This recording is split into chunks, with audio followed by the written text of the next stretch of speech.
Hello everyone, এটা ছিল আমার গত 24শে জানুয়ারির কাজ।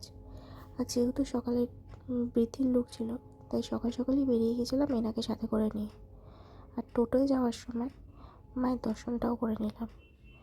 যথারীতি আমরা পৌঁছে যাই ব্রাইডের লোকেশনে। আর এটা হচ্ছে ব্রাইডের বৃদ্ধির লোক।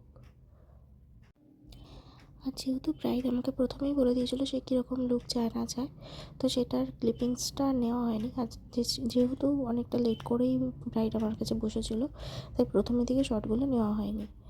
আর ব্রাইড তাছাড়া এমনি খুব সিম্পলের মধ্যে একটা লুক চেয়েছিলো, কিন্তু একটু গর্জিয়াস হবে।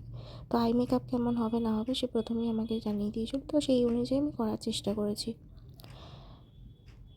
আর কেউ যখন তার স্পেশাল দিনের লুক কখনো সে আমার ওপরে ছেড়ে দেয়, তখন সেই দায়িত্বটা অনেকটা বেড়ে যায়। তাই চেয়েছিলাম সে যেমনটা চায় তার পছন্দ মতন করার। আর এখানে মেকআপ করতে করতে ব্রাইডের সাথে প্রচুর বকবক করছিলাম, সেটা এখানে ভিডিওতে দেখলে বুঝতে পারবে যে আমরা সারাক্ষণ বকেই যাচ্ছিলাম।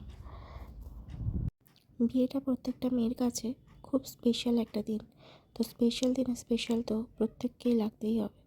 আর এখানে দেখতে পাবে কলকাটাও কমপ্লিট হয়ে গেছিলো। সে খুব সিম্পলের মধ্যে কলকা চেয়েছিলো, আর তাছাড়া সে ফ্লাওয়ার দিয়ে বান চেয়েছিলো। খুব সিম্পলের মধ্যে হালকা হেয়ার স্টাইল চেয়েছিলো, তো তার অনুযায়ী তাকে করে দিয়েছে। আর এটা হচ্ছে তার ফুল লুক। কেমন লাগলো সবাই অবশ্যই কমেন্টস করে জানিও।